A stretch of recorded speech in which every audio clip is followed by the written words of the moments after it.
Team G3 welcomes the Board of Director and Chief Executive Officer to the presentation on the latest event in which Apple suppliers are linked to forced labor.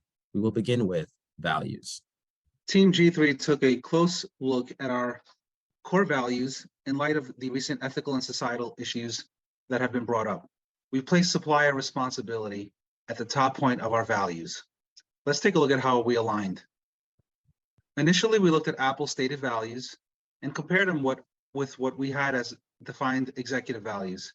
We realigned in light of the most recent events and put supplier responsibility, integrity, and accountability at our top three aligned values. Let's take a look at the triggering event, which was a recent report that leaked out to media outlets identifying Apple suppliers that were accused of using forced labor in their factories. In this event, thousands of Muslim Uyghur workers were sent to Apple suppliers. At least 5 suppliers have been linked to forced labor. Initially, we know that Apple has denied and continues to reiterate their zero tolerance to these sort of events. Let's take a look at who raised these concerns. It was the Tech Transparency Project, the nonpartisan watchdog offshoot of Campaign for Accountability, that raised the initial concerns in accusing one of Apple's most prominent iPhone component suppliers, Lens Technology, of using forced labor in its factories. TTP shared their findings with the Washington Post, and WAPO is widely credited for breaking the story. Moving on to thinking about the root cause, how did the world's most valuable company find itself facing disgrace? Setting aside cultural and systemic factors and looking introspectively, Apple's dominant concentration on profits and revenue was the overarching root cause. Prioritizing shareholders over stakeholders and profit-focused tunnel vision then set the table for Apple's collision with basic human rights and social justice societal issues, wherein Apple also ran a array of ethical pitfalls such as motivated blindness and letting someone else do the dirty work. The next slides will evaluate the actions available to Apple. Prior to the TTP article, Apple had previously been found to be using suppliers in China which used forced labor. CEO Tim Cook and Apple had published statements and guidance which strongly supported reforms and a thorough vetting process to ensure it wouldn't happen again. TTP findings contradicted these statements from Apple. It later came out that Apple was allegedly paying a large sum of money to a lobbying firm to stop US government from passing a law against Uyghur-based suppliers in China. They had also asked the SEC to block stock shareholders from requesting transparency. On the next slide, we looked at the outcome of this response.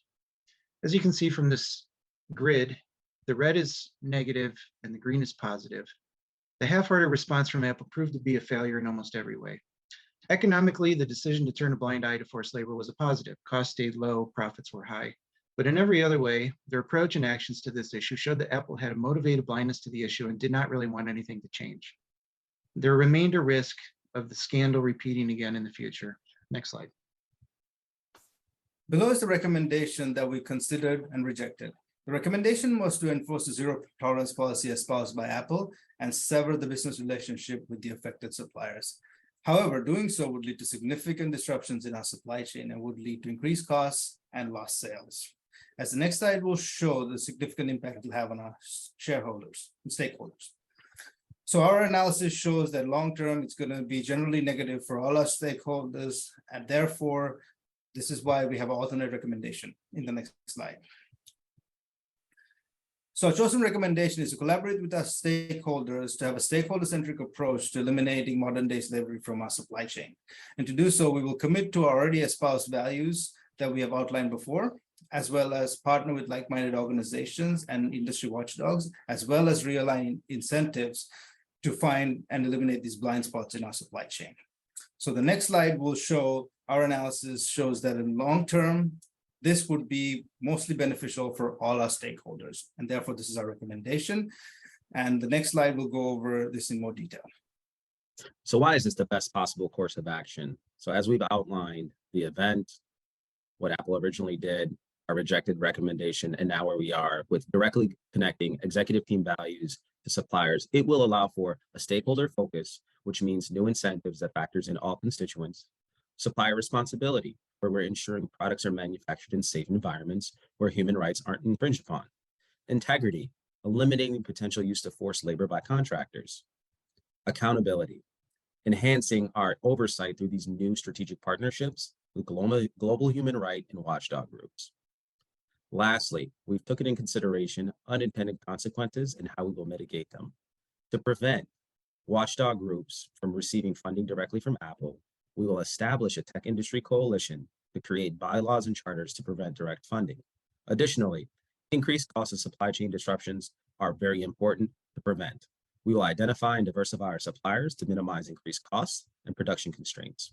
Lastly, competitive disadvantages could affect Apple by being the only company enforcing such policies. So again, through that collaboration with the tech industry, we will standardize the use of non-forced labor by suppliers. We thank the board and chief executive officer for listening through our analysis, findings, recommendations. We look forward to partnering on the implementation. We thank you.